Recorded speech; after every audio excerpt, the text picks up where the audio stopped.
Merci d'être avec nous. Hugo Bachelier, Emmanuel Legrand, on peut les applaudir, hein, vous êtes mousse là en fin de matinée. Hein. Patrice Noailles-Siméon, installez-vous comme vous le souhaitez en me laissant le petit fauteuil gris qui m'a été attribué dès le début de cet événement.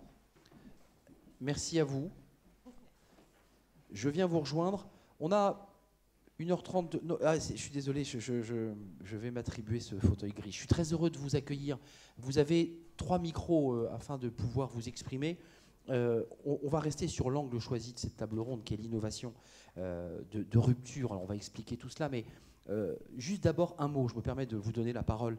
Vous êtes le président Mohamed Ben Lassen, président de l'UPJV, l'Université Picardie Jules Verne, qui a été très médiatisé il y a quelques jours avec la visite du président Macron dans cet échange avec les étudiants, et puis cette rencontre avec Mathieu Morcrette dont on a beaucoup parlé, et président de l'Alliance nationale de coordination de la recherche pour l'énergie, l'ANCRE, qui est une structure nationale. Je présente Hugo Bachelier, comme ça on fera le tour complet de tout le monde, et je vous donne la parole, promis. Chargé de mission, Hugo, et animateur interrégional CEBIOS, qui est un laboratoire des Hauts-de-France, Centre européen d'excellence en biomimétisme de Senlis. Et on va faire le point sur ce biomimétisme, en quoi le monde végétal, le monde animal, peut donner des idées à nos chercheurs. On cite toujours les velcro, et oui, et le nez du Concorde. C'est quand on fait une émission sur le biomimétisme. Ça va bien au-delà, vous avez une vraie philosophie, on va en parler avec vous. Emmanuel Legrand, il est là. Vous êtes directeur du département transition énergétique et écologique à la Banque des Territoires qui dépend de la Caisse des dépôts. On fera le point avec vous évidemment puisqu'on a déjà parlé du financement, des stratégies, du fléchage financier et de l'accompagnement aussi de tous ceux qui innovent, puisqu'hier Mathieu Morcrette a fait passer un message dans le public en disant maintenant j'ai mon invention, j'ai ma petite pile, mais il va falloir de l'argent. Donc nous avons besoin d'argent. François Marty, merci d'être avec nous. Vous êtes Business Creation Manager INO Énergie.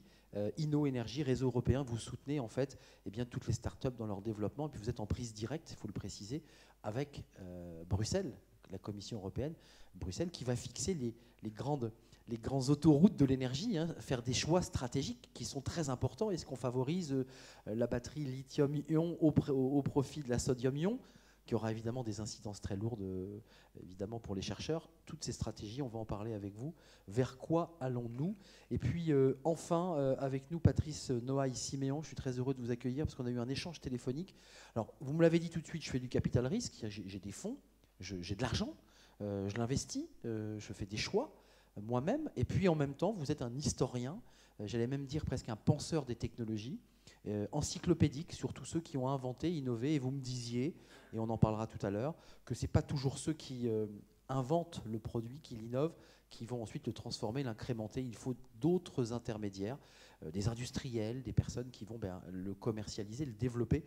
On va en parler avec vous dans quelques instants. Mohamed Ben Lassen, je vous avais promis la parole. Juste d'un mot, parce que c'est important. On n'est plus pareil quand le président de la République passe dans votre établissement et que pendant 4 heures, il se penche sur votre travail. Qu'est-ce que vous avez ressenti? Qu'est-ce que vous avez pensé? La première des choses, évidemment, de la fierté pour l'établissement, pour le territoire.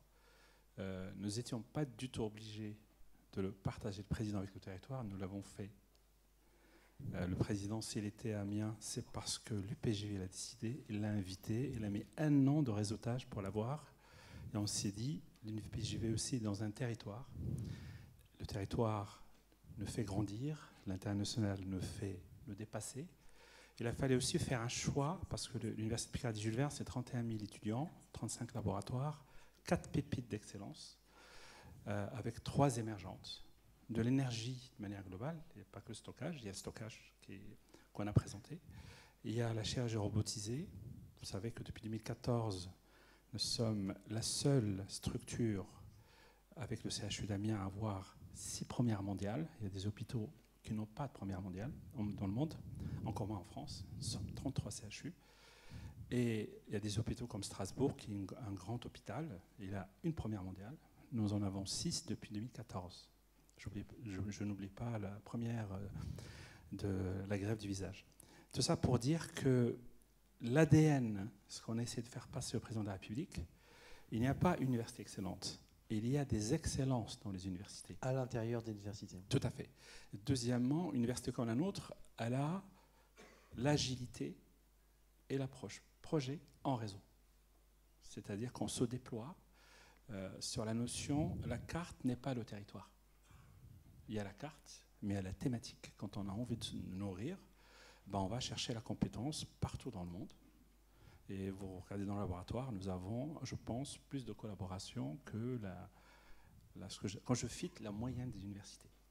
Donc le président chez nous a été à la fois à l'écoute, parce qu'il voulait des séquences de pépites, mais il voulait aussi rencontrer les étudiants, parce qu'il y avait un sujet d'actualité, c'était la précarité étudiante. Oui, qui était l'autre sujet sociétal. Tout à fait. Après l'immolation de cette jeune fille. Nous, ce qui nous enchante, c'est que dans ses conférences de presse, dans le discours qu'il a fait aux 80 ans du CNRS, à votre avis, il a parlé de qui? C'était il y a 2 jours. Hein. Tout à fait. Ah ouais. Et il a parlé de l'Université Picardie Jules Verne comme exemple d'agilité et de réussite. Donc ça, c'est une fierté, parce qu'évidemment, l'ensemble des chercheurs au Grand Palais et des ministres ont entendu Amiens. 500 personnes, toute la décision politique et économique de France. Ce que disait tout à l'heure Philippe Vasseur dans son discours évoquant Rêve 3, c'est voilà, soyez fiers. Voilà, n'ayez pas honte, soyez fiers de ce que vous faites. Et c'est comme ça qu'évidemment Amiens va transformer aussi son image comme une ville très connectée et tournée vers évidemment la transition écologique. Ça, c'est important. Retour à l'innovation. Juste d'un mot, parce que je me tourne vers vous, je vous ai présenté comme un érudit, vous êtes l'Hérodote de l'histoire de la technologie. C'est vous qui me disiez, ça m'a beaucoup marqué, à travers un ou deux exemples d'ailleurs de la machine à vapeur, pour le dire précisément, on part très loin, 18e siècle, vous dites, mais c'est pas celui qui a inventé la machine à vapeur qui l'a développée. C'est-à-dire qu'il y a eu un type qui a inventé une machine à vapeur, mais c'est pas lui qui, je dirais, en a récupéré les fruits et créé de la valeur. Vous êtes d'accord? Prenez un micro si vous le souhaitez. Mais si vous ne le souhaitez pas, n'en prenez pas. Si. La machine à vapeur, c'est une histoire qui est intéressante, parce qu'on retrouve tout ce qui se passe depuis 2 siècles sur les nouvelles technologies, quand on regarde le détail. Par exemple, la manière de vendre les premières machines à vapeur en grande série, qui était le fait non pas de l'inventeur, mais d'un dénommé Watt, qui a donné son nom à l'électricité, enfin à l'unité de compte électrique. Cette façon de vendre, c'était une sorte de location, exactement comme le faisait IBM dans les années 60. Et comme on commence à le faire aujourd'hui. Et comme on le fait un peu partout.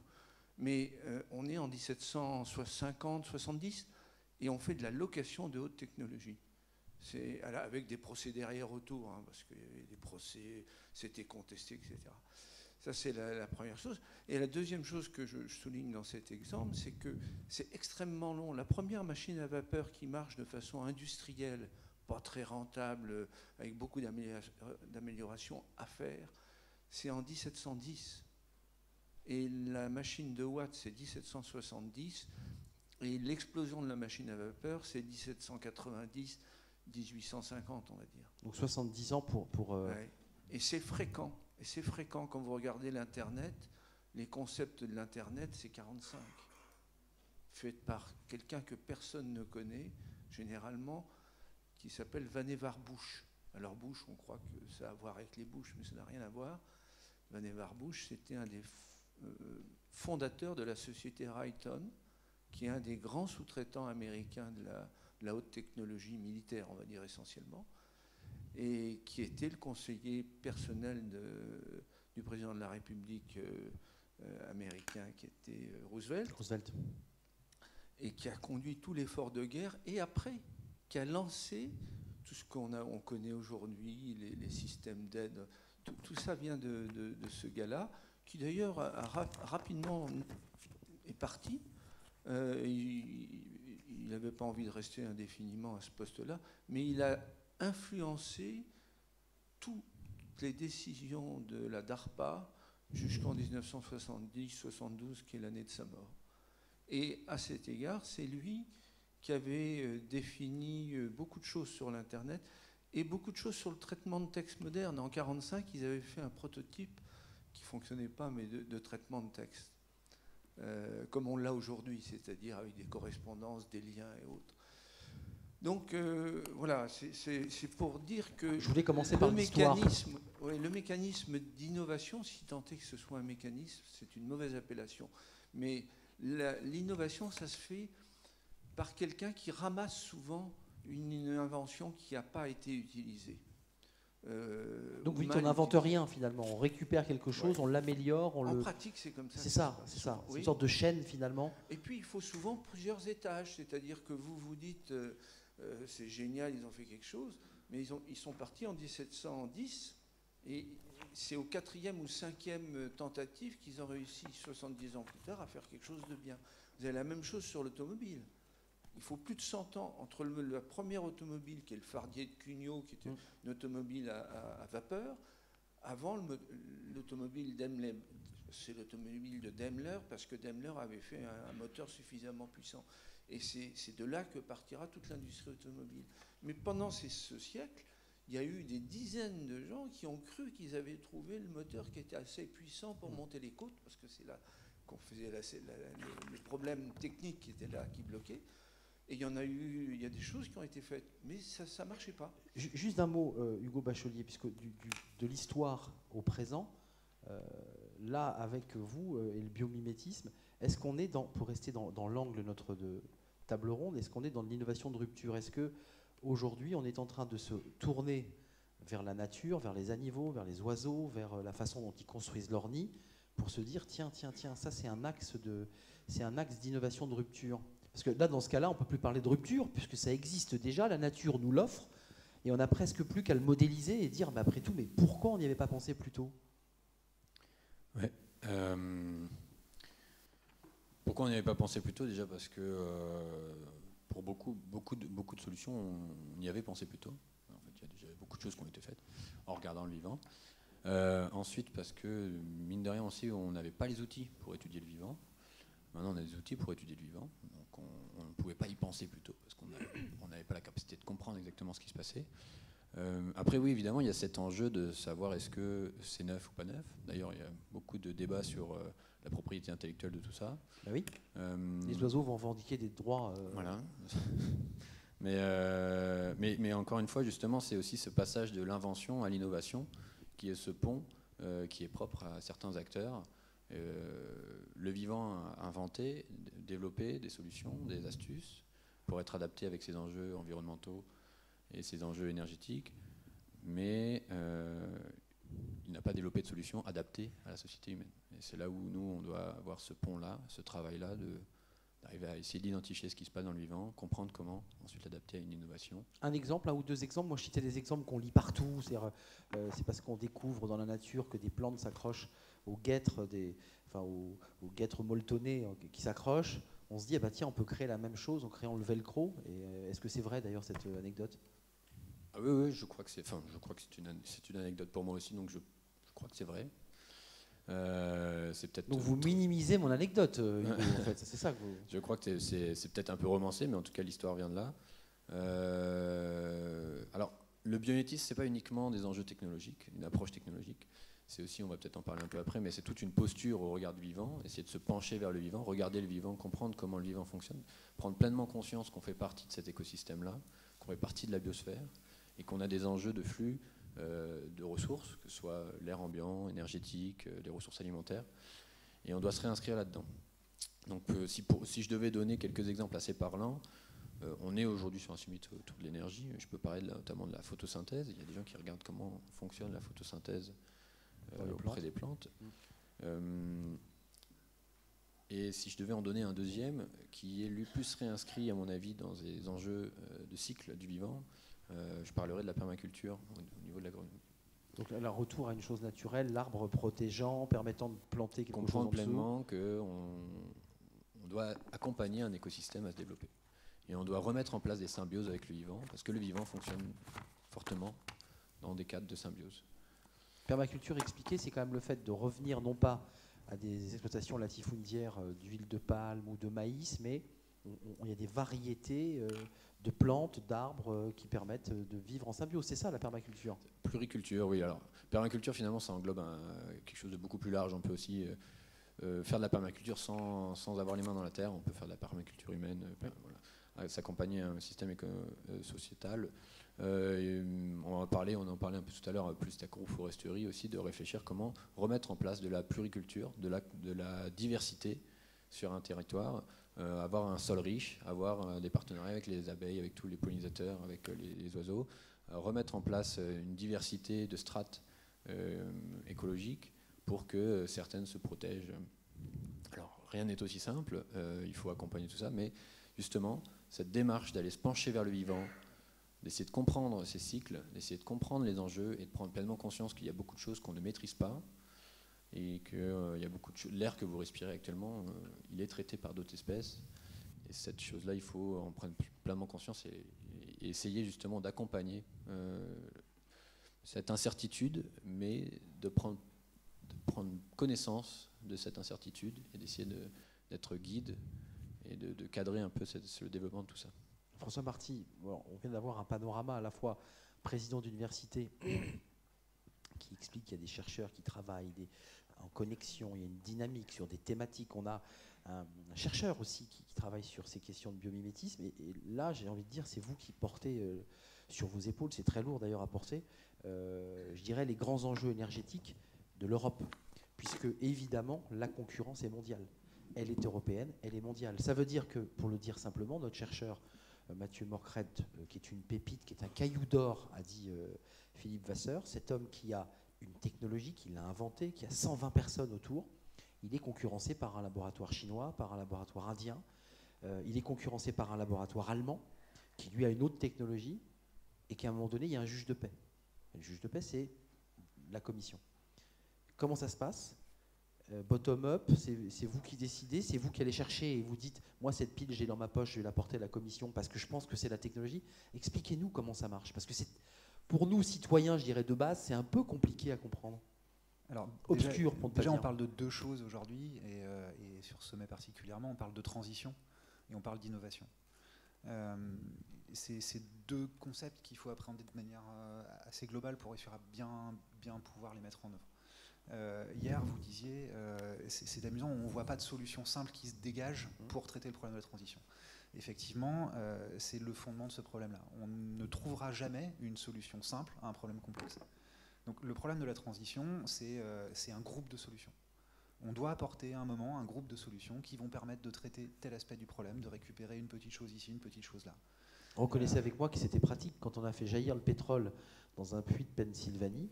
Enfin, c'est incroyable ce qui s'est passé. C'est qu'à la fois on en est les victimes aujourd'hui, mais à l'époque c'était des cris de joie. On s'est dit mais ça y est, on a trouvé la solution. Au miracle. Enfin, au miracle, mais à court terme. Eh oui, non mais à l'époque c'était au miracle. Le challenge qui est le nôtre, c'est qu'on ne peut plus avoir des raisonnements à court terme. Il faut avoir des raisonnements à long terme et des raisonnements qui ont un peu d'envergure. Et cette notion-là, on la retrouve dans toutes les personnes qui sont autour de nous, c'est-à-dire que cette innovation, elle doit s'accompagner d'un contexte juridique favorable, d'un contexte technologique favorable, d'initiatives locales favorables, d'un monde économique qui est aussi favorable à ces aspects-là. Donc du coup, il y a tout un tas de concepts qui vont, à un moment, qui doivent converger pour permettre cette transition. Et pour répondre à ma question, ces innovations qui démarrent, c'est un chercheur, il a innové, il a inventé, il n'a même pas innové, il a inventé. Vous, qu'est-ce que vous en faites de cela ? Vous la faites remonter, vous la développez ? Cette innovation, ce concept d'innovation. Et là, l'innovation, une définition de l'innovation, ça pourrait être une invention qui a rencontré un marché. Voilà. À un moment vient rentrer en jeu l'aspect économique des choses. Et c'est là que nous, InnoEnergy, on va rentrer en scène pour être capable de dire, nous, notre mission, donc, pour ceux qui ne connaissent pas InnoEnergy, on est une entreprise européenne, donc le bras armé de la Commission, qui a pour objet la transition énergétique. Et notre mission, on a une double casquette. La première, c'est de fournir des compétences pour cette transition énergétique, donc travailler avec les universités pour fournir des cadres. Ça tombe bien, là, vous avez Amiens à côté, là. Exactement. Et la deuxième chose, c'est fournir des technologies pour cette transition énergétique. Et notre impact sur cette chose-là, c'est de faire des choses qui ont suffisamment d'envergure pour qu'à un moment, on soit en mesure de gagner la guerre. De créer un marché. De créer un marché et de créer un marché qui soit suffisamment vaste pour que ces innovations, à un moment, soient capables de changer les règles du jeu.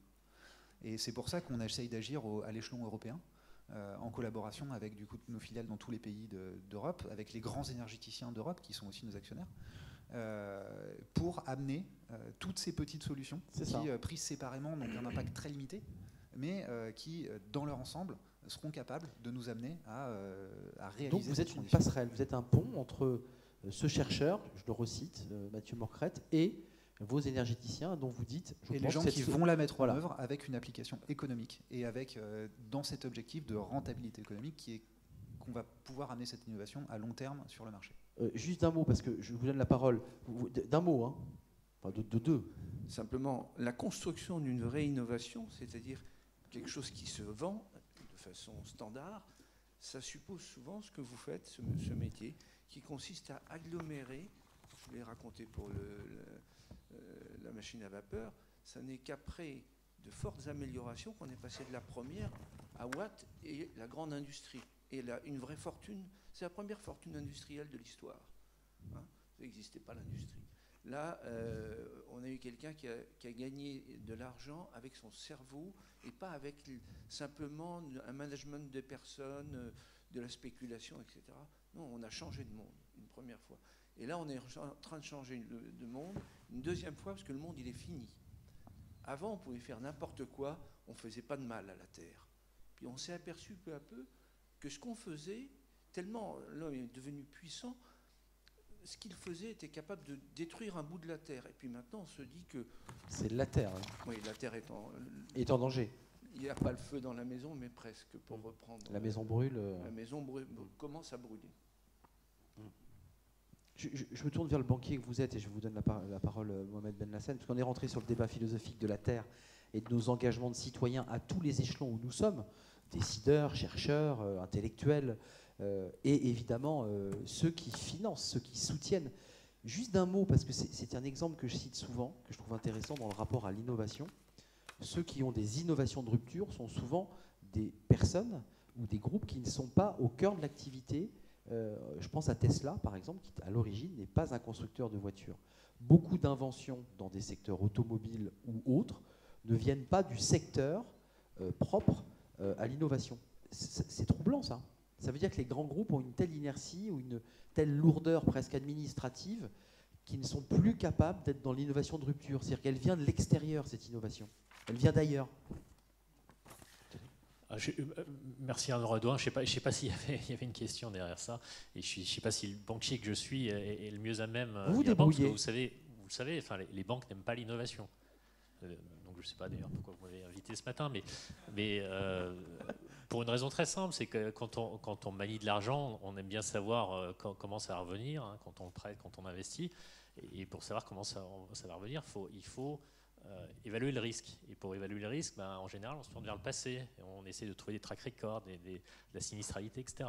Donc effectivement, quand on parle d'innovation de rupture, la difficulté quand on est financeur, c'est bien ça, c'est de se dire à perte quel risque je prends. Bah oui. Quel risque je prends.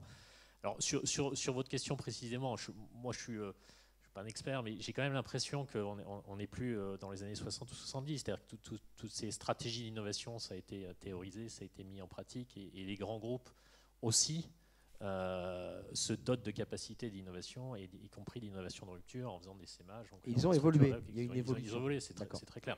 Et nous aussi d'ailleurs, hein, et j'aurais pu commencer par là. La Banque des Territoires, c'est une création récente.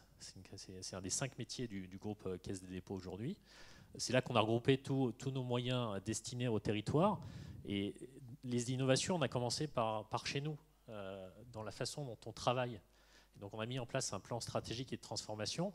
Et aujourd'hui, on parle de clients, la Banque des Territoires. Alors, dans un établissement public, si vous voulez, c'est un peu nouveau. Hein. On s'est gratté la tête pendant quelques semaines et quelques mois pour savoir qui étaient nos clients. Les collectivités locales, bien sûr, les organismes de logements sociaux, etc. Et puis on essaye de raisonner en solutions. Et j'aimais beaucoup ce qui était dit précédemment, c'est que, y compris pour nous, c'est important d'arriver avec des solutions. Qu'est-ce qu'attendent les clients? Qu'est-ce qu'on peut leur apporter? Qu'est-ce qu'on peut apporter au territoire, aux acteurs des territoires? Et on va essayer de le faire parce que nous, on a compris qu'il se passait des choses autour de l'économie digitale, donc on va essayer de le faire en utilisant les données, en essayant d'exploiter les données, en essayant de s'organiser autour de cette nouvelle approche de l'économie numérique. Et ça, je peux vous dire que c'est une véritable innovation interne, certes, dont j'espère que nos clients, je me tourne vers Philippe Vasseur, perçoivent ou percevront l'intérêt pour eux, hein, mais cette organisation autour du besoin client et de l'apport de solutions. Du service, en fait, la solution, c'est du service, c'est l'accompagnement. J'ai compris qu'il y avait une nuance tout à l'heure, mais c'est vrai. C'est de la solution. Chez Michel de Bonneuil. La solution, et ça veut dire que pour nous, on ne va pas apporter qu'une ligne de crédit en disant on a un prêt qui est caractéristique, dont voici les caractéristiques, mais on va essayer d'aller plus loin. J'y reviendrai peut-être tout à l'heure. En ce qui concerne, effectivement, puisque notre sujet du jour, c'est la transition énergétique et écologique, dont j'ai la chance de m'occuper à la Banque des Territoires, c'est compliqué. C'est vrai que quand on raisonne innovation de rupture en particulier, on pense souvent technologie. Et donc, on aurait pu vous répondre, la prochaine innovation, c'est l'hydrogène ou c'est... Oui, j'allais y venir, c'est un des thèmes. Bon, moi, il me semble que c'est plutôt dans cette logique de solutions pour nos clients, c'est aussi des questions de comportement. Et me semble-t-il, la plus grande innovation qui puisse arriver dans la transition énergétique, en tout cas dans les années qui viennent, c'est le fait que chacun soit vraiment conscient de la façon dont il utilise l'énergie, ce qui est loin d'être le cas aujourd'hui. Voilà, à la fois alors, derrière ça, il y a l'autoproduction, c'est-à-dire est-ce que je suis capable de produire ma propre énergie, l'autoconsommation. Mais avant ça, c'est ce que je suis conscient dans mes actes du quotidien de ce que je fais de l'énergie. Alors, on l'est un peu quand on passe à la pompe, voilà, on voit combien ça coûte. Bon, sur l'électricité, c'est sans doute un peu plus compliqué. Je ne sais pas si vous faites comme moi, mais moi je paye ma facture fournisseur à la fin tous les 2 mois, mais je n'ai pas vraiment conscience quand j'appuie sur un bouton, quand je mets en marche quelque chose. Combien ça me coûte, ouais. Et donc moi, il me semble que l'innovation dans ce domaine-là, évidemment il y aura des innovations technologiques, hein, n'en pas douter, mais il y a besoin d'innovation comportementale. La question, c'est comment on la déclenche.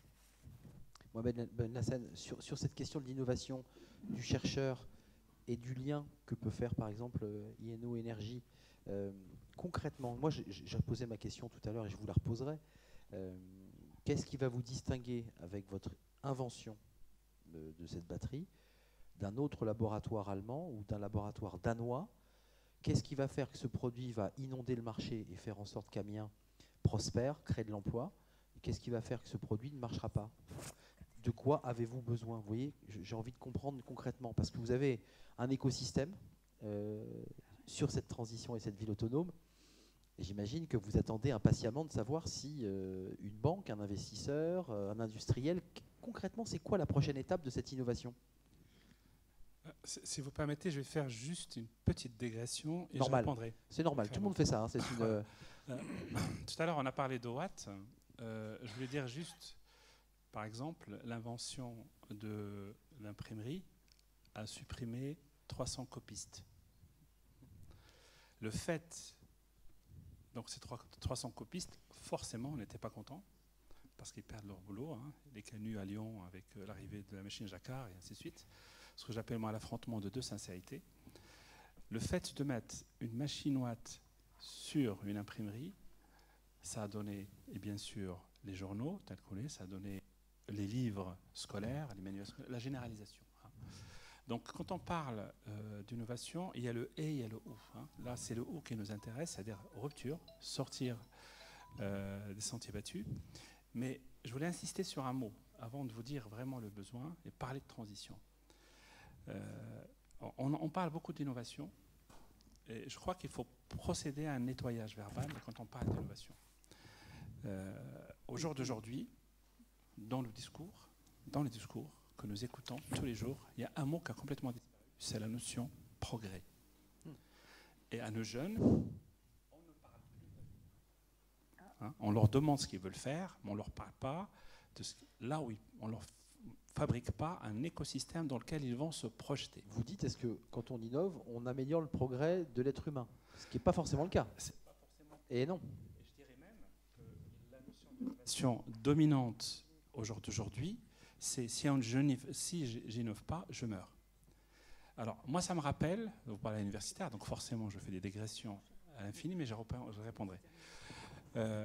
Quand on dit, je l'entends, hein, attention, il faut absolument de l'innovation, parce que sinon, on va disparaître. Je vais vous parler et des GAFAM, Oui, GAFAM, hein, c'est important. et des GAFAM, et de cette notion de survie. Le jour où Steve Jobs, en 2007, avait brandi l'iPhone en disant « je vais changer le monde », il ne mesurait pas, il l'a dit lui-même, un an après, ce qu'il a pu produire. Ce qui a changé le monde, ce n'est pas l'addition de l'appareil photo, du téléphone et de la musique. Ce qui a changé le monde, c'est l'interface qui a permis des applis qui maintenant sont en train de faire une révolution économique telle que c'est la plateforme qui bouffe l'entreprise. On l'a entendu tout à l'heure. Voilà. C'est-à-dire que RNB, 4 jeunes trentenaires, ont la plus grande offre de chambres.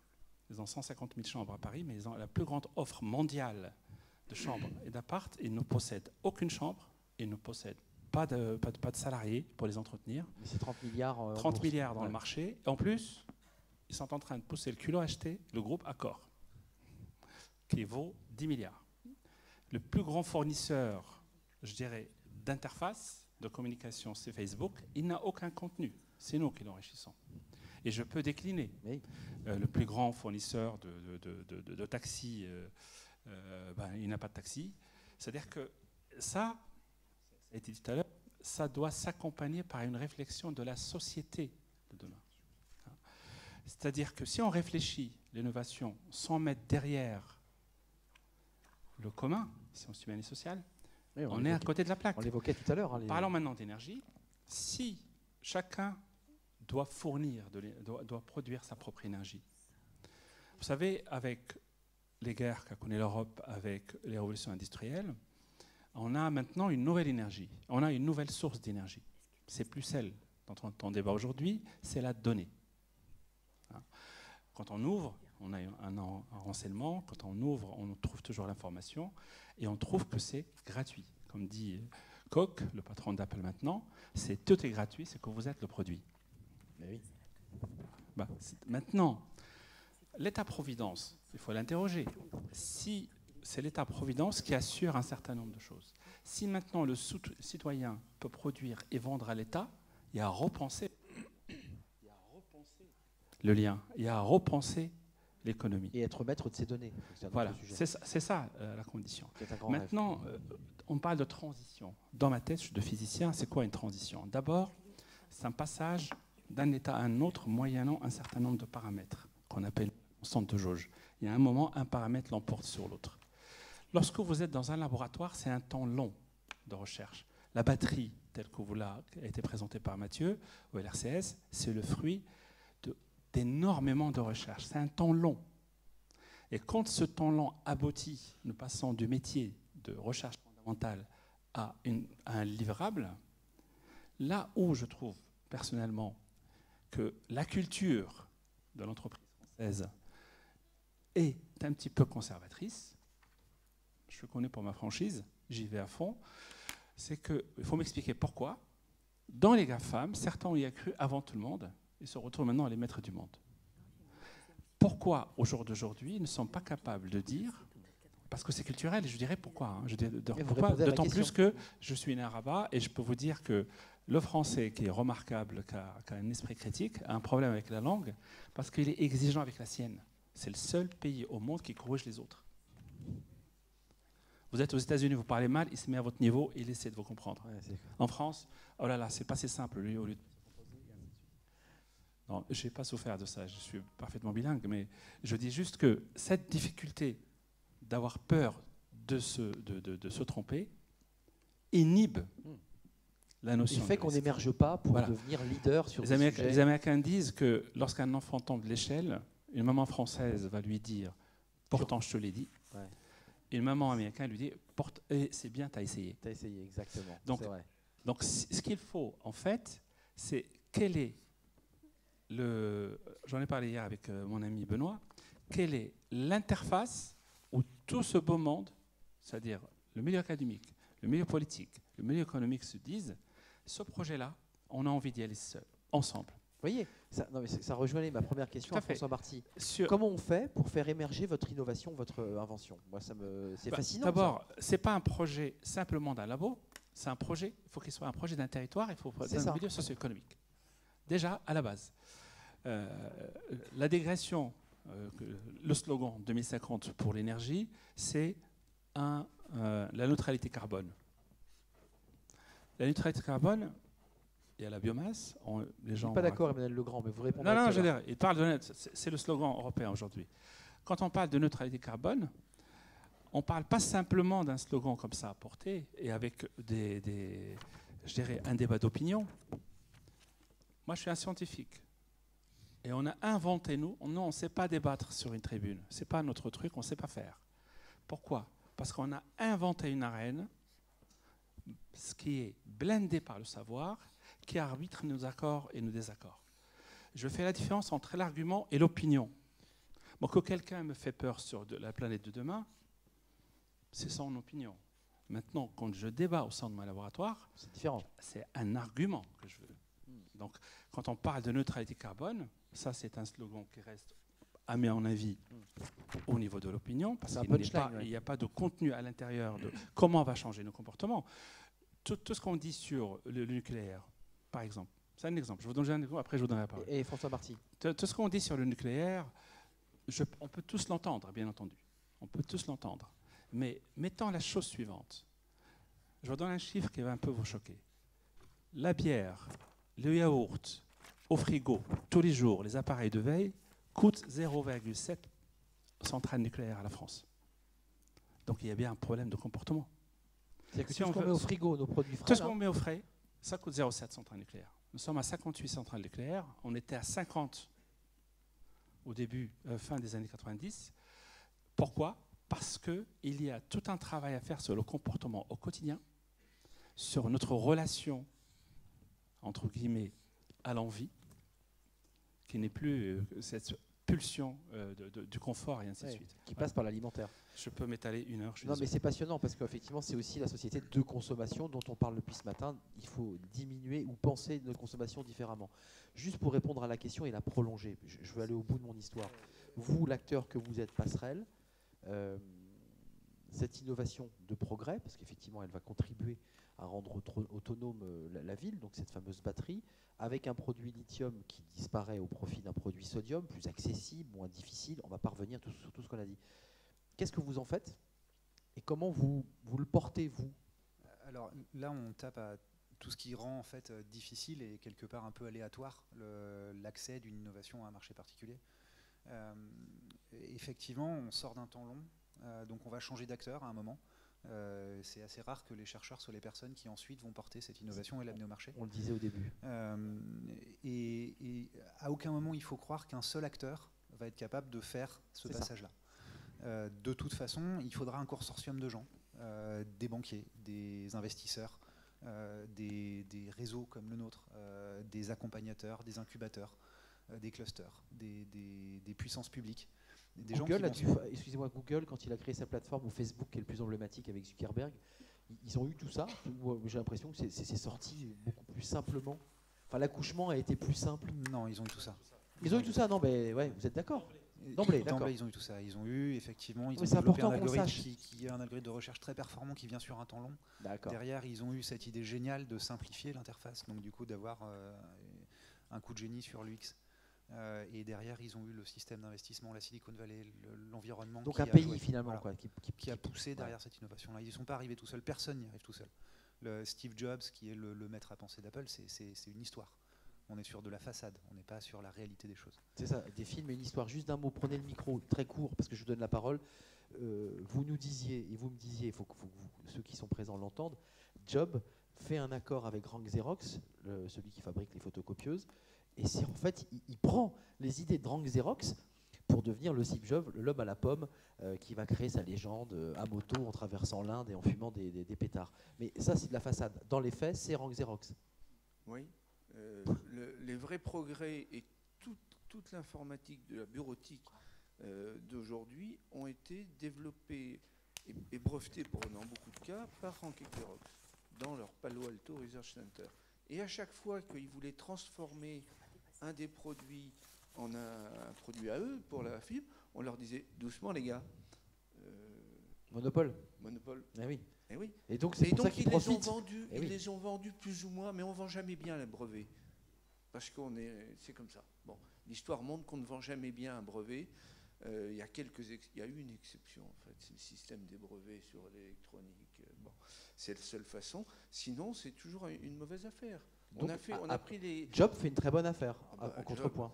Job, il a acheté pour une poignée de cerises l'autorisation d'utiliser toutes les technologies du parc. Vous imaginez? Lui, et en plus, il avait le modèle, c'est-à-dire le micro-ordinateur qui s'appelle Alto, qui était dans un coin au parc, au Palo Alto Research Center, pardon, et il pouvait piquer tout ça. Il a fait venir chez lui quelqu'un qui a été fourni par le parc qui faisait l'interface graphique. Donc il avait fait l'interface graphique sur le parc, pour le parc, il l'a refait pour... et c'est pas du tout de la génération spontanée. Tout ça est très structuré, bien organisé. Alors là où il a été malin, parce qu'il a quand même été sacrément malin, il s'est passé quelque chose quand même. C'est qu'il a fait les choix et que les autres n'osaient pas faire. Et il a dit ça va marcher comme ça, comme ça. Il faut quand même à 20 ans avoir un certain... il avait une personnalité par son histoire personnelle d'ailleurs. Et puis il y avait un deuxième Steve, qui était Wozniak, qui était le techno, celui qui faisait le truc, qui allait visser les vis pour que ça soit bien vissé. Enfin le technicien, parce que le techno aujourd'hui c'est le technocrate non, là, c'est qui n'est pas de malentendu. Technicien, et qui a été assez maltraité par Job. Oui c'est ça. D'ailleurs il y a un livre qui sort, je précise, de sa fille qui raconte des choses qui ne sont pas... Mais il a sorti, je le conseille à tout le monde, un merveilleux livre qui s'appelle I Was. Alors I c'est le iPhone, etc. C'est le I, et Was pour Wozniak. Et il raconte tout ça. Et pour un ingénieur, ce que je suis de formation, c'est assez émouvant de voir l'espèce de mobilisation, de passion pour la technique qu'il y avait dans toute cette région. Et c'est ce qu'on avait, nous, en tant qu'élèves ingénieurs, quand j'étais. C'est-à-dire on y croit. On croyait au progrès, on croyait. Et quand même, je dis, malgré tous les défauts du progrès, je répète, on est 7 milliards sur Terre et on vit beaucoup mieux que du temps où il y avait 1 milliard de personnes. On va rester là sur la porte ouverte de l'innovation et la notion de progrès, parce qu'il y a aujourd'hui... Non, on ne dérape pas du tout, parce que c'est une porte très importante sur l'innovation ou la rentabilité, l'innovation et la spéculation, ou le progrès, parce que c'est le débat de l'homme dans tout ça. Vous vouliez intervenir, vous n'étiez pas d'accord, ou d'accord, peut-être d'ailleurs? Non, je trouve le débat et l'exemple de le bas carbone et la stratégie bas carbone intéressant. C'est-à-dire que, et je vais revenir à mon point qui est le client, la vision client et la valeur perçue par le client. J'emploie ces mots volontairement. Alors, petite précaution, on est sur les questions du climat et il y a le Climate Finance Day demain. Bon, il n'y a pas de débat là-dessus, mais simplement, la pression que j'ai parfois, c'est qu'on a tous cette vision globale. On a des objectifs affichés au niveau national. Simplement, si on sort dans la rue là ensemble et qu'on va interroger quelqu'un qui passe, il n'y a pas de valeur perçue au quotidien. C'est pas descendu jusque-là. Mais moi non plus, vous non plus. Ouais, que quand je disais, il n'y a pas, parce qu'il manque un certain nombre de choses intermédiaires, c'est-à-dire la mesure et un cheminement un peu rationnel entre cet objectif qui, soit dit en passant, est très défensif, si vous voulez. On se dit tous, il ne faut pas que la température augmente parce que, oulala, qu'est-ce qui va nous arriver? Ce qui n'est pas du tout la même chose que dans la transition numérique que moi j'ai connue aussi, par exemple, à la création de Bouygues Télécom. On avait beaucoup travaillé sur quelle est la valeur perçue par le client et combien il est prêt à la payer. Et ce qu'on voit, je crois, dans ces innovations, alors évidemment avec beaucoup de technologies derrière, mais des terminaux, des tablettes, etc., c'est qu'il y a tout un travail sur quelle est la valeur perçue immédiate. Et c'est une des difficultés quand on est sur des sujets qui nécessitent de réfléchir sur le long terme, c'est quelle est la valeur perçue immédiate qui va faire qu'il y a une valeur sociétale qui se traduira par des transactions financières, par l'achat des terminaux fort chers d'ailleurs, mais parce qu'il y a une valeur qui est perçue. Et ce qui manque aujourd'hui dans la transition énergétique, c'est un peu ce qu'on a connu dans la transition téléphonique, digitale, etc. C'est-à-dire que quand il y a eu le mobile qui est arrivé, quand il y a eu la fibre au débit, il y avait de la techno, mais ce qui arrivait très vite, c'était des contenus aussi. Et ces contenus, ils ont créé une valeur perçue par tout le monde qui a permis de développer les choses. Aujourd'hui, moi, je ne la vois pas. Parce que quand vous parlez d'économie, c'est pas sexy. Enfin, voilà, c'est pas dans notre culture. C'est pas dans la culture de nos sociétés. Donc nous, on travaille beaucoup sur la rénovation des bâtiments. Je peux vous dire que c'est un vrai sujet. Certains le savent ici, mais quand il faut aller expliquer dans des assemblées de copropriété pourquoi il faut faire des économies et surtout pourquoi il faut payer pour faire des économies, et payer aujourd'hui pour les économies de demain, Ah oui. du chemin. Le client n'est pas d'accord. Enfin, le propriétaire. La dit valeur non, je perçue paierai n'est pas. pas forcément suffisante pour qu'on y arrive. Donc, excusez-moi pour aller un tout petit peu au bout, c'est pas votre rôle de banquier, mais on va vers une société coercitive ou une société du partage et de la liberté où chacun est libre? Parce que là, ce que vous me dites, c'est quand même soit on tranche, soit on laisse libre les gens de choisir, et auquel cas on va à l'envers de la ville autonome. J'espère que d'autres répondront à cette question complexe. Moi, je sais Non, mais pas. elle est assez binaire. Mais l'énergie, c'est qu'à un moment, pour la puissance publique, il y a allez, 3 façons de traiter. C'est soit vous mettez des normes, des règles, hein, c'est les normes sur les émissions Oui. dans les voitures. Vous mettez de la fiscalité, C'est ça. de la taxe. Non, mais il n'y a pas 36, il y a pas 36 chemins. Hein. Si, alors il y en a un Si. autre qu'on a les marchés du carbone quand même, c'est que vous dites je vais fixer des règles, mais je vais laisser les acteurs s'organiser entre eux. Et je D'accord. donne une valeur, voilà ce qu'on appelle les externalités, je donne une valeur aux externalités. Pour rattacher ça au système financier et économique. Juste, et après je donne la parole à Hugo Bachelier, mais vous vouliez intervenir immédiatement, j'ai Oui, vu. rapidement. En fait, si, il y a. Ça fonctionne. On a un petit problème de micro, je ne sais pas, mais ça va marcher. Non, ça marche pas. On va y arriver. Alors, on change de micro. Quand on dit qu'on ne se rend pas compte de service qui est rendu, ici, tout le monde s'en rend compte. Aujourd'hui, vous avez à disposition un certain nombre d'esclaves énergétiques. Votre niveau de vie dépend du nombre d'esclaves énergétiques que nous sommes capables, nous, acteurs de la transition énergétique, acteurs de l'énergie, Esclave énergétique. Hein. des esclaves énergétiques, D'accord. un équivalent de travail. D'accord. Donc ces machines qui travaillent pour nous. Ces machines n'existent, ne peuvent travailler que parce qu'elles ont de l'énergie. Et la croissance économique, donc Elle est tout ce bâtie. que nous faisons en termes de vie économique, est directement corrélé avec ce nombre d'esclaves énergétiques. Si demain il y a moins d'esclaves énergétiques, demain il y aura un niveau économique dans le monde qui est plus faible. Qui baissera. Donc il y a une question d'éducation des acteurs. Il faut que tout le monde soit conscient de ces choses-là. Mais aujourd'hui, on consomme un certain nombre de tonnes équivalent pétrole par habitant. Si demain, on a moins de tonnes équivalent pétrole par habitant à disposition, le niveau de vie global va baisser. Et donc, on améliorera la planète. Peut-être, ou alors on a été trop loin et la Et c'est planète fini. Va se rappeler à nous C'est et ça. ce sera fini. Donc, Mais c'est ce qu'on nous dit cet d'ailleurs. enjeu-là, il est quand même, il s'explique. Il n'est pas directement perceptible, mais il s'explique de manière relativement simple. Mais c'est là où c'est compliqué, Hugo Bachelier, c'est que la notion d'innovation qui était soulevée par Mohamed Ben Lassen, innovation égale progrès. C'est pas toujours le cas. Excusez-moi, je cite l'exemple le plus emblématique. Une innovation, c'est la bombe nucléaire. C'est-à-dire qu'on est parti de quelque chose et on en a fabriqué. Non, mais c'est une innovation. La bombe nucléaire est une innovation. Sur le plan purement technologique, c'est une innovation. Elle est capable, en une bombe de 40 kg, 50 kg, de détruire une ville entière. Vous vous situez où là, dans votre débat sur les biomimétiques, le biomimétisme, parce que vous expliquiez qu'il y avait une différence d'ailleurs hier soir quand on s'est croisés. Tout à fait, je vais peut-être essayer de la préciser, c'est important de faire un peu cette digression-là. Innovation, progrès, vous, quand on regarde la nature. En fait, je pense qu'il y a aussi une autre voie qui est l'éducation et qui est d'essayer de ressensibiliser le public à une envie de se mettre au service du vivant. Parce que moi, c'est aussi une question que j'ai envie de poser là, dans la transition énergétique de la ville d'Amiens. Quelle est la place du vivant dans ce programme? Où va être situé le vivant? Comment on ne scie pas la branche sur laquelle on est, qui est 10 à 100 millions d'espèces sur la planète, qui est un fragile équilibre du vivant, là où s'est développée la vie. C'est actuellement le seul endroit dans l'univers où on a observé la vie. Comment on arrive à se réinscrire dans ce cycle du vivant et dans cette biosphère? Et quelle est la place du vivant dans une innovation, dans nos technologies, dans nos développements? Évidemment, par exemple, j'ai cité 2 exemples tout à l'heure qui étaient la photosynthèse et la permaculture. Je ne les ai pas cités de manière anodine parce que justement, on peut faire de la photosynthèse très très performante. On peut aller regarder le vivant pour voir comment le vivant arrive à capter l'énergie solaire. Pour autant, la solution finale, l'innovation finale qui va arriver sur le marché n'est pas obligatoirement au service du vivant. Et on peut être hyper impactant, aller chercher des matériaux fossiles, qu'on va les déterrer dans dans des carrières au fin fond du monde pour produire nos nouveaux panneaux solaires photosynthétiques. Donc c'est contradictoire avec le progrès, là. Donc en fait, ce bon pour la progrès et planète, cette innovation doit être fait dans un cadre de réflexion dans le cahier des charges du vivant. C'est de se reconnecter au vivant.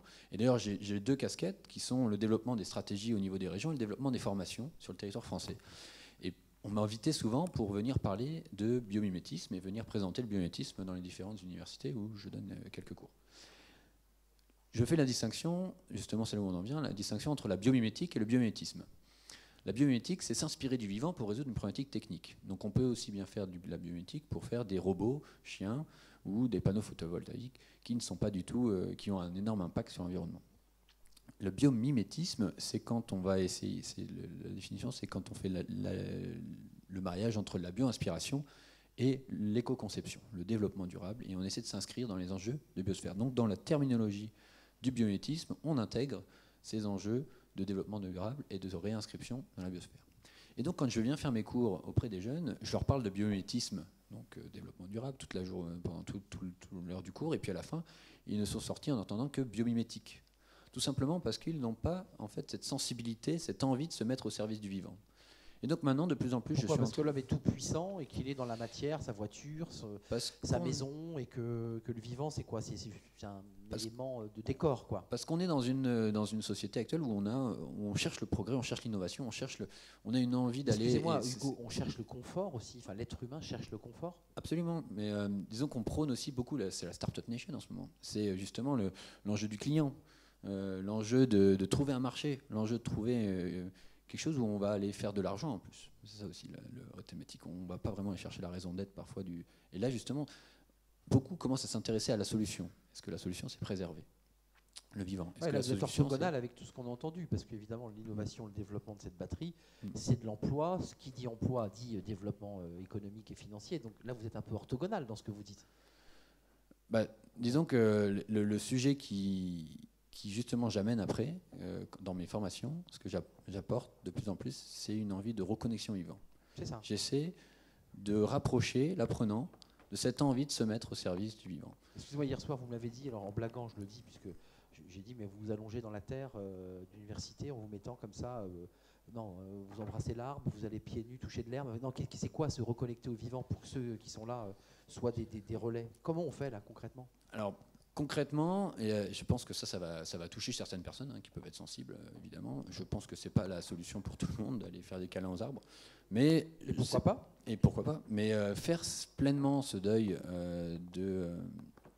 d'un certain progrès et d'avoir envie de prendre pleinement conscience de la systémique, qu'on fait partie d'une grande danse du vivant. Cette intellectualisation-là est hyper nécessaire en fait pour se recentrer et justement, peut-être avoir envie du moins avoir plus, mais du plus être bien-être. Bien sûr, je comprends. Et en fait, cette éducation-là, je la pense primordiale pour accompagner justement une transition sociétale, pas uniquement technologique, mais une véritable transition des mentalités, de pleine conscience. Donc ça peut paraître un peu ésotérique. Vous allez loin, mais c'est aussi de la méditation, c'est le rapport à son corps, c'est le rapport à soi-même, et soit dans son environnement, et effectivement qui est un peu décentré par rapport au sujet très technologique dont on parle. Ça, c'est vrai. Ça peut paraître ésotérique, au premier abord, dogmatique. En tout cas, mais spirituel pour le moins. Mais c'est à mon avis nécessaire parce qu'on parle énormément on dit souvent il nous faut une sobriété du client, il faut que tout le monde prenne conscience des impacts qu'il a, il faut que... en fait, pour en arriver là, à mon avis, il va falloir passer par cette étape-là. Mohamed Ben Lassen voulait intervenir parce que là, on tourne autour de cette innovation de rupture, mais aussi de l'homme placé, situé. La place de l'homme dans ce schéma. C'est intéressant ce que nous dit Hugo. Je vais donner 2 exemples de mimétisme qu'on connaît tous. C'est le Duomo de Florence. Brunelleschi, il a tout simplement imité un œuf. Tout simplement. C'était la solution. On a mis 42 ans à construire ce Duomo. Et il a eu cette inspiration géniale en coupant l'œuf au 1/3. Il a eu sa structure stable. On a Gaudi, au niveau de Barcelone, qui s'inspire beaucoup justement des arbres pour pouvoir construire sa structure. Je veux dire, il y a des leçons à prendre, ça c'est certain. Mais tout à l'heure sur le nucléaire, c'est un procès dit prométhéen, c'est-à-dire les gens qui travaillaient à la base sur la particule et sur les atomes ne pensaient pas une seconde qu'on en ferait un usage. C'est ça. Mais Qu'on en détournerait l'usage. tout à fait. Alors, si vous partez au Japon, vous allez vous rendre compte d'une blessure des Japonais quand on parle du nucléaire. Ils disent pourquoi en Europe vous dites Fukushima. Alors, pour la catastrophe du 11 septembre aux États-Unis, vous ne dites pas Manhattan. Si vous allez sur Wikipédia, et je vous mets en défi, en français, partout dans le monde, on parle de la catastrophe de Fukushima. Oui. En France, on parle d'un accident. Voilà. C'est notre- important. C'est notre rapport au nucléaire, ça. Bien sûr. Ouais. On a un rapport au nucléaire. C'est Et il y a sûr. des choix. Parce que tout à l'heure, on a opéré des choix. Il faut savoir que le photovoltaïque, le solaire, c'est des années 30. Juste qu'on sache ce genre de choses. Toute la science autour de photovoltaïque, la conversion photovoltaïque, c'est les années 50 et c'est une science purement française. Tous les modèles utilisés, Adel, etc., tous sont français. Mis de Et on a côté, fait un mis de côté. choix. Ah, c'est ça. On a fait un choix politique du nucléaire qui maintenant il tourne entre 70 et 72%. Donc il n'y a pas de procès à faire. Je dis à un moment des Ce choix sont ont des été choix opérés. politiques. Voilà, des choix ont été opérés et c'est pour ça que sur la transition énergétique, tout à l'heure ce que vous avez évoqué, il y a des choix politiques à opérer, bien sûr avec un accompagnement. Bien sûr qu'il faut l'évoquer cet accompagnement. Mais tout à l'heure, ce que j'ai entendu sur l'humain, je voulais vraiment une petite dégression Oui, et je reviendrai Je suis sur tellement bien l'innovation. avec vous qu'il nous reste peu de temps, oui, Voilà. ce qui est bon signe. Hein. Petite dégression. Il faut juste savoir que quand on parle un petit peu quand je parlais tout à l'heure de nettoyage verbal, quand on regarde un petit peu l'innovation et on parle des entreprises qui peuvent disparaître, etc., parce qu'il n'y a pas d'innovation, moi, ça m'évoque Alice au Pays des Merveilles. Ça a été dit très intelligemment dans ce roman qui est philosophique à la base. Hein. Il n'est pas fait pour amuser les enfants, loin de là. Carl Lewis est là, c'est plutôt une parabole sur la vie, où Alice rencontre la princesse de cœur. Et quand elle rencontre la princesse de cœur, elle lui demande de courir. Et en courant toutes les deux, le décor court en même temps. Et Alice de dire, moi dans mon monde, quand je cours, les maisons restent à leur place. Quand je cours dans votre monde, elles se déplacent avec moi. On m'accompagne. Et la princesse de cœur lui répond, dans mon monde, on court pour rester en place. Et c'est ça que je n'aime pas dans la connotation innovation-risque. Je préfère innovation progrès, parce que le progrès, il promet un meilleur demain. Et c'est très important, quand on parle à nos jeunes, de leur donner cette, entre guillemets, promesse d'un avenir meilleur. Parce qu'on ne leur envoie pas du tout ça. Hein. On reste toujours sur la crainte, sur la possibilité de, grosso modo, hein, vous n'avez pas d'avenir. Non. Par contre, l'université, quand elle repense ce qui a été dit tout à l'heure sur l'individu, moi je vous renvoie à l'humanisme tout court. Hein. Oui, ça, c'est un discours très humaniste que vous développez là. L'humanisme grec, c'était grosso modo, Alice a fait tout ce parcours pour rentrer chez lui, c'est comment être en harmonie avec le cosmos. C'était ça, l'humanisme grec. Arrive l'humanisme judéo-chrétien et musulman, c'était comment se mettre en harmonie avec le commandement de Dieu. Et puis arrive 1432, pic de la Mérandole, je vous invite à le lire, c'est 30 pages, pas plus, qui invente quelque chose qui s'appelle, d'abord il dit deux phrases majeures, la réalité du monde n'est pas dans le livre qui dit le monde, la réalité du monde se trouve dans le monde, ça nous donne Galilée, etc., etc. Mais il dit aussi que l'humanisme, c'est se mettre en conformité avec l'autre. C'est-à-dire, grosso modo, la liberté s'arrête là où comme. Là. Là Mais là, ce qui est nouveau avec l'énergie, avec l'IA, avec les nouvelles technologies, c'est que depuis sont passés les philosophes de la déconstruction, hein, les trois majeurs, c'est Nietzsche qui est au-dessus de tout le monde, Marx et Freud, qui ont déconstruit un peu toute nos philosophies et qui disent la chose, grosso modo, il faut casser l'alignation. Il ne faut pas être aligné. Marx, il ne faut pas être aligné à l'argent. Freud, il ne faut pas être aligné à l'autre et par l'autre. Et Nietzsche invente, il faut être en harmonie avec soi-même.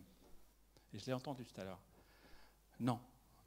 Ça nous conduit à un individualisme impossible. C'est-à-dire, on a vu comment l'industrie a détruit un petit peu les liens avec la tribu, c'est-à-dire on arrive en ville et on a inventé le mariage d'amour qui n'existait pas auparavant. L'enfant n'était pas si aimé que ça avant. Il faut quand même Oui, on se dire les pas, choses. oui. On se mariait par intérêt avant. Tout ça, c'est nouveau. Hein. Aimer l'enfant, aimer se marier par amour, ça n'existait pas, tout ça. Hein. C'est vrai. C'est horrible. Hein. Je vous raconte ce qu'on faisait aux enfants juste au 18e, c'était incroyable. C'est-à-dire que c'était des outils, hein. Enfin, oui, pas que des outils. L'histoire de le petit poussé, oui. c'est une histoire vraie. C'est comme ça. On abandonne les enfants parce qu'on ne peut pas les nourrir, tout simplement. Donc, je reviens sur quand on parle de progrès, quand on parle d'innovation et cette transition, elle ne peut se faire que s'il y a un choix politique, la formation et la pédagogie. Les choses ne se feront pas parce qu'il y a ce confort qui dit être en harmonie avec soi-même. Moi, je l'ai expérimenté en tant que président lorsqu'on a eu le plus beau campus de sciences humaines et sociales de France, qui a coûté 120 millions d'euros à peu près, qui est la Citadelle, où on demandait à nos étudiants de se garer à 8 km, à 8 minutes, à nos profs de se garer à 8 minutes, donc si vous parlez aux gens, on n'a pas de parking, et qu'il fallait faire 10 minutes à pied pour aller se nourrir. Et quand TF1 parce qu'il y avait tout un truc là-dessus, m'a interviewé, j'ai tout expliqué, et j'ai eu le malheur de dire, moi quand j'étais étudiant à Paris, je faisais 6 stations de métro pour déjeuner. Ça ne m'a jamais posé de problème. TF1 a dit que j'étais un gros réac, que je ne comprenais pas les jeunes, et que voilà. Ah, les journalistes. Ah, les journalistes. Ben, ça fait du bien. Non, pas du tout. Voilà, ça y est, vous l'avez dit, mais ça a fait du bien. Oui, c'est un autre sujet. Réduire la pensée Givaro, évidemment, c'est ça. Juste, je voulais vous donner la parole, François Marty, mais il nous reste peu de temps, malheureusement.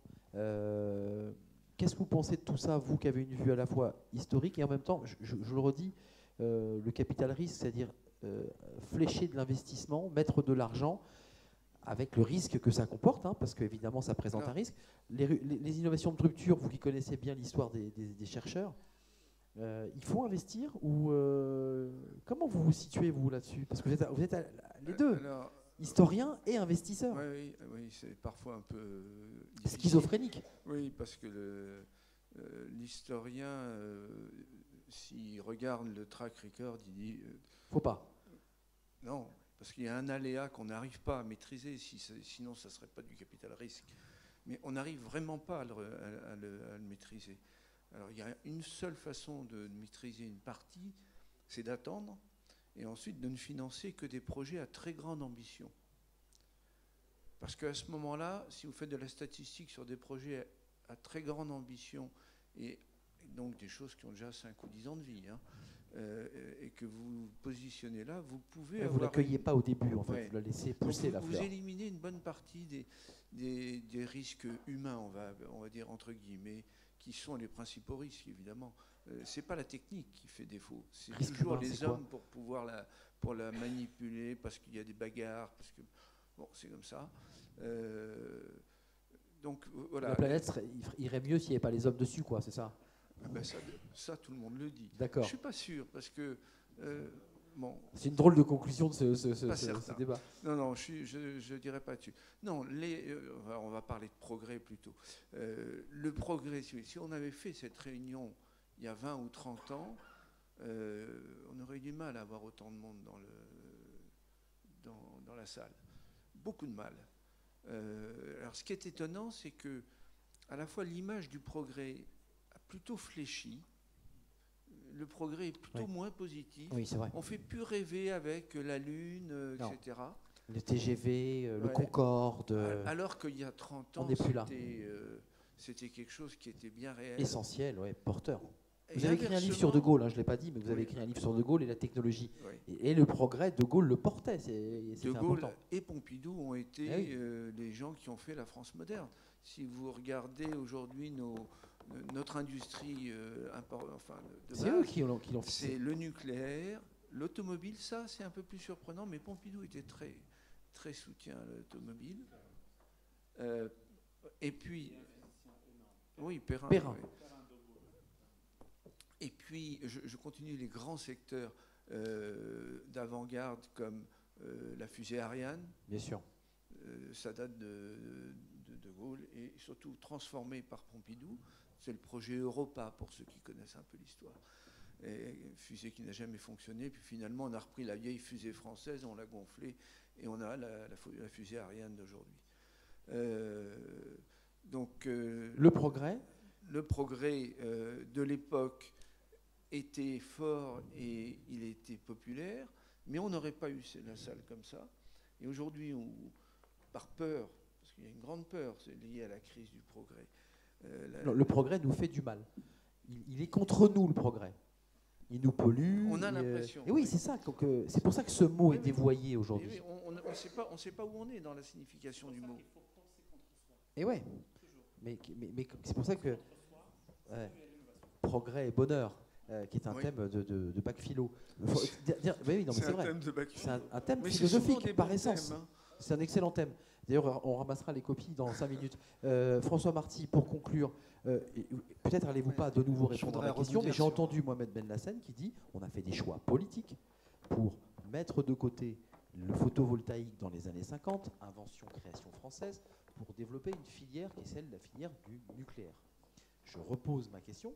Sur quelle ligne êtes-vous? Peut-être êtes-vous sur aucune ligne pour l'instant, mais est-ce que, exactement comme le PAL-SECAM a un jour disparu, où les écrans plats ont remplacé les tubes cathodiques qu'on virait d'ailleurs des centaines de salariés dans l'Est de la France, sur ces technologies, est-ce que vous dites, nous aujourd'hui, dans les grands autoroutes de la stratégie européenne, on est sur cette technologie, ou alors on est parti sur des technologies hydrogène développées par l'Allemagne, par exemple?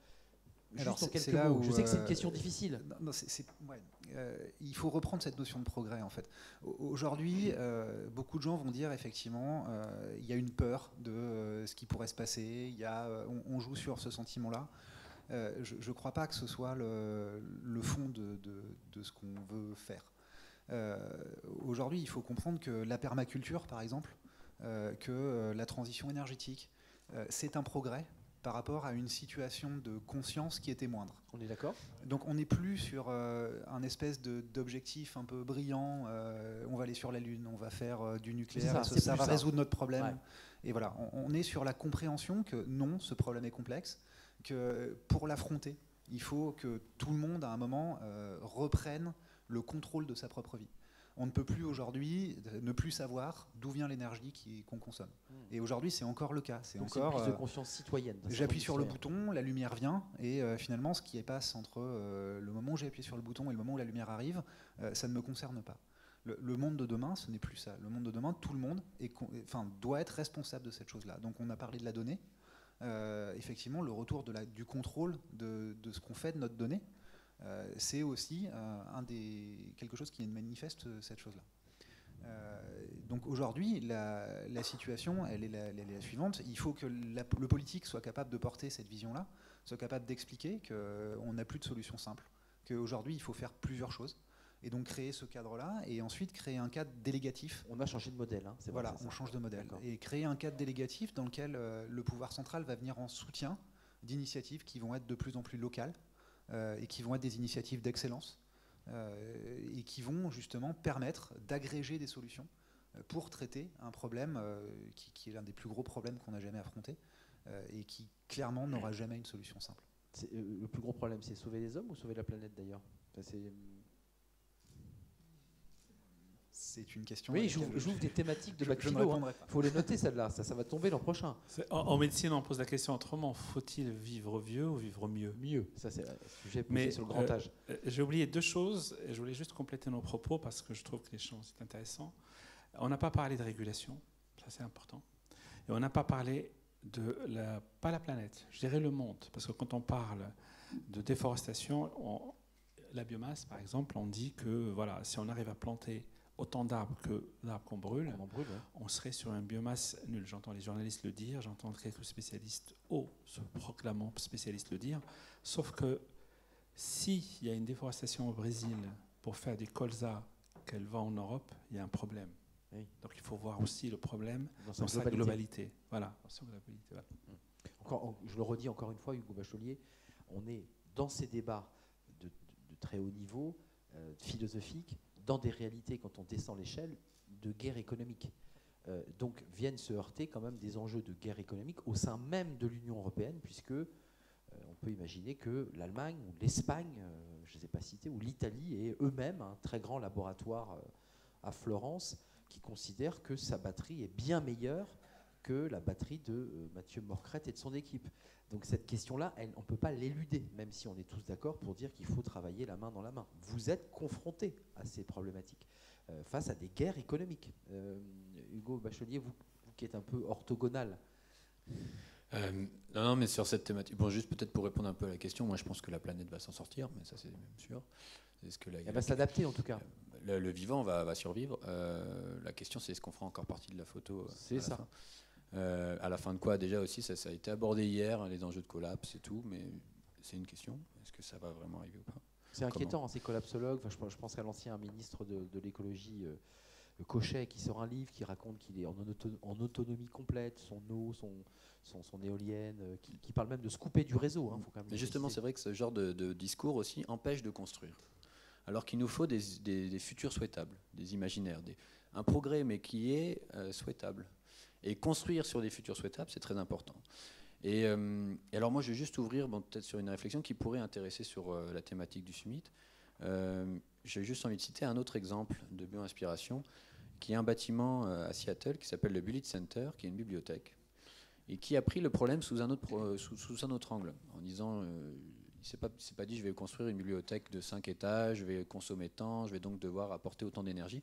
L'idée de son bâtiment était il a voulu rentrer dans un label qui s'appelle le Living Building Challenge, qui est un label qui invite à être autonome en énergie, boucler son eau, voilà, très, très exigeant. Et il s'est dit, plutôt, il a posé la question inversement, il a dit, combien d'énergie j'ai sur ma parcelle? Combien d'énergie est à ma disposition sur cette parcelle? Et donc, combien mon bâtiment va pouvoir consommer d'énergie? Et donc, il a donc calculé la capacité énergétique solaire, un petit peu thermique aussi, qui arrivait sur la parcelle, et il a designé le bâtiment en conséquence. Et en fonction de l'énergie dont il disposait. Donc ça peut être une question aussi pour Amiens, donc c'est juste une ouverture là-dessus un petit peu. Intéressant. Dire quelle est l'énergie à disposition. C'est ça. De quoi je dispose, et avec ça je... Et donc ça invite vraiment à s'attaquer à des enjeux de sobriété aussi, qui est finalement un des leviers, et donc à aller toucher vraiment le public, à aller toucher les bâtiments, à aller toucher le tertiaire, à aller toucher. Donc il touche à l'urbanisme et évidemment aux architectes, à ceux qui conçoivent, à ceux qui fabriquent les bâtiments. Voilà. Ça sera le mot de la fin, ou l'avant-dernier mot de la fin. Quelques mots si vous en êtes d'accord, puisque Amélie Lemoine, notre père Foura de ce premier summit, m'a demandé 2 fois de Merci. Et je vais respecter ce choix. Je vais aller très vite, mais je voulais peut-être terminer avec un exemple concret. Moi, j'aime bien revenir à des choses très concrètes qui vous illustrera comment on essaie d'innover nous aussi. Et je reviens sur la rénovation des bâtiments, parce que c'est un bon exemple. La rénovation des bâtiments, donc grande cause nationale dans la transition énergétique, il y a des chiffres macro. Et tout le monde est d'accord dans le pays pour dire qu'il faut faire des efforts sur la rénovation des bâtiments. Il y a des objectifs ça fait 15 ans chiffrés. qu'on en parle, enfin ça fait 10 ans. Ça fait 15 ans qu'on en parle et on a dans tous les programmes politiques. À chaque fois. Voilà, bon. Et donc on nous a dit, tiens, vous, Caisse des dépôts, Banque des territoires, il faut mettre de l'argent pour financer tout ça. Donc on met de l'argent sur la rénovation des logements privés, on l'a fait dans un certain nombre de régions. Sur la rénovation des bâtiments publics, on a décidé avec Matignon qu'on mettait 2,5 milliards sur la table, c'est pas rien. Qui sont donc à disposition sous forme de prêts et de financement en investisseurs à disposition des collectivités locales. Donc là, vous voyez, il y a déjà cette intention politique qu'on disait, voilà, bon, qu'elle existe. Et puis, nous, on avait des produits. On avait des produits qui sont des lignes de prêt et des lignes d'investissement.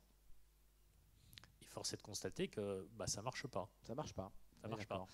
Alors, il y a sans doute d'abord une première raison, c'est que ce que j'appelais la valeur perçue tout à l'heure, et ce n'est pas uniquement pour faire de l'argent, pour rebondir sur ce qui a été dit, mais la valeur perçue, pourquoi je dois rénover? Alors moi j'ai bien compris que oui, changement climatique, etc., mais quand je suis DGS d'une collectivité, j'ai d'autres investissements à faire, et celui-là, valeur perçue, alors je commence à faire des calculs, temps de retour, 25, 30 ans. Donc il faut 30 ans pour que je m'y retrouve.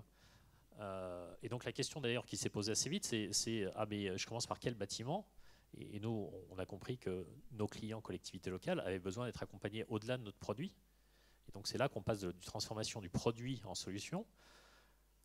qu'est-ce qu'on rajoute au prêt à l'investissement? On rajoute des capacités pour financer des études qui sont comment je vais utiliser la planification de l'usage des bâtiments sur les 30 ans en question, qui sont la priorisation des investissements. Je commence par quoi quand je vais faire de la rénovation énergétique, les planchers, les ouvrants, etc. Voilà. Et puis, en fait, on s'est aussi rendu compte que ça ne suffisait pas. C'est qu'il fallait aller un peu plus loin. C'est-à-dire qu'il fallait aider les collectivités au sein des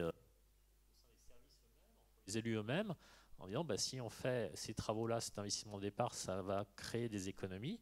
Et ces économies, il faut les recycler. On va les sanctuariser. Oui. Et on va les réutiliser pour d'autres investissements qui généreront des économies, etc. Ce que fait Amiens d'ailleurs. Et alors, ce qui est marrant, parce que c'était dit tout à l'heure, c'est pas une innovation qu'on a fait toute seule. On est allé piquer en Allemagne. C'est quelque chose qui s'appelle l'intracting, qu'on a mis en œuvre d'ailleurs avec un certain nombre d'universités, qui est finalement une solution avec différentes composantes. Évidemment, la composante de financement, parce que c'est notre cœur de métier, mais avec un certain nombre de choses autour de ça.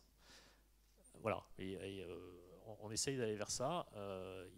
Il ne faut pas négliger, je pense, dans tout ce qui a été dit, qu'au-delà de ce que nous, qui réfléchissons à longueur de journée sur ces sujets-là, pouvons préconiser, il y a une société qui est en marche, et y compris sur les questions de formation.